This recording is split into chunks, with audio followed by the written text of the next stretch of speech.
Revenue పరంగా కానీ, municipal laws పరంగా కానీ, ఇరిగేషన్ చట్టాల గురించి కానివ్వండి, లేకపోతే ఈవెన్ ఒక హైడ్రా పోలీస్ స్టేషన్ లాగా, అంటే ఇట్లా రకరకాలుగా అన్ని పవర్స్ తెచ్చి ఇక్కడ పెట్టడం అనేది దానికి అంటే బేసికల్గా మీరు పేరులోనే హైడ్రా అనే పేరులోనే హైదరాబాద్ డిజాస్టర్ రెస్పాన్స్, అంటే బేసికల్గా డిజాస్టర్ రెస్పాన్స్, డిజాస్టర్ మిటిగేషన్, అంటే దానికి సంబంధించి విపత్తుల నిర్వహణ లేకపోతే విపత్తుల దీనికి రెస్పాండ్ అయ్యే దీంట్లో దాంతోపాటు మెయిన్గా అసెట్ ప్రొటెక్షన్ అంటే ఆస్తుల పరిరక్షణ, ఈ రెండు లింక్డ్గా తీసుకుంటూ ముఖ్యమంత్రి గారు ప్రభుత్వం కూడా ఈ హైడ్రా అనే సంస్థని తీసుకురావడం అనేది మనం చూసాం. ఇది లాస్ట్ ఇయర్ జూలై 18th రోజున కాన్స్టిట్యూట్ అయింది. ఇది గతంలో ఉండేది ఈవీడిఎం అనే ఒక సంస్థ ఉండేది, అది జిహెచ్ఎంసీలో అంతర్భాగంగా ఉండేది అనమాట. సో ఇది తీసుకొచ్చి ఒక ఇండిపెండెంట్ డిపార్ట్మెంట్గా తయారు చేయటం, సో ఇప్పుడు దీనికి ఎంఏయుడిలో పెట్టడం, దీనికి డైరెక్ట్గా సీఎం గారే మా మంత్రి గారు కాబట్టి, అండ్ అట్లనే దీని చైర్మన్ ఆఫ్ హైడ్రా కూడా ముఖ్యమంత్రి గారే ఉన్నారనమాట.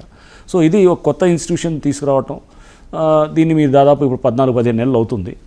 ఈ 14-15 నెలల జర్నీ ఆల్సో వాస్ డిఫరెంట్ ఫేజెస్లో వెళ్ళాము. ఫస్ట్ ఫేజ్ ఎస్ మీరు అన్నట్టు కొంత ఏంటంటే అది చాలా హైప్ వచ్చింది ఇనీషియల్గా, తర్వాత మళ్ళీ కొంత డౌన్ఫాల్ ఉండింది. ఏది ఇమీడియట్గా ఏది డౌన్ఫాల్ అంటే పబ్లిక్లో పర్సెప్షన్ అనేది డౌన్ఫాల్ అంటే మాకెప్పుడు అలా లేదు, మేము ఫస్ట్ నుంచి క్లియర్గా ఉన్నాము. పబ్లిక్ పర్సెప్షన్లో కొంత ఇనీషియల్గా ఏంటి ఎప్పుడైతే ఎన్ కన్వెన్షన్లో అది అడ్డుకొని చేసినప్పుడు స్పైక్ అయింది, మళ్ళీ కొంత ఏది పబ్లిక్ సఫర్ అవుతున్నారన్నప్పుడు కొంత మళ్ళీ ఏది పడటము, పబ్లిక్ పర్సెప్షన్లో భయాలు రావటం, మెల్లిగా క్రమేపీ ఒక పాలసీ ఎవాల్వ్ కావటం, హైడ్రా పాలసీ అనేది ఒకటి గవర్నమెంట్ తీసుకురావటం, ఏది చేయాలి ఎలా చేయాలి అనేది ఒక స్ట్రాటజీ అనేది ఒకటి రావటం, దీంతో ఇప్పుడు క్లారిటీ రావటం, దీంతో మళ్ళీ అగైన్ పబ్లిక్లో బాగా రిసీవ్ చేసుకోవటం.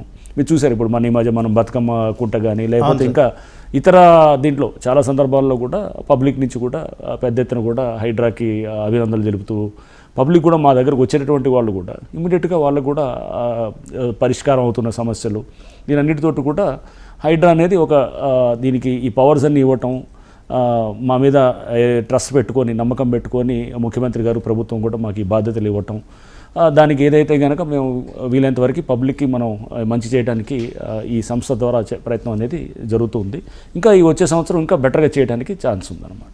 ఓకే రంగనాథ్ గారు, మా 99 టీవీ ప్రేక్షకుల కోసం మీ కుటుంబం గురించి కానీ అమ్మనాన్నల గురించి, మీ విద్యాభ్యాసం, మీ ఆశయాలు, మీ లక్ష్యాలు, సో గతంలో పోలీసింగ్లో ఉన్న మీ అనుభవాలు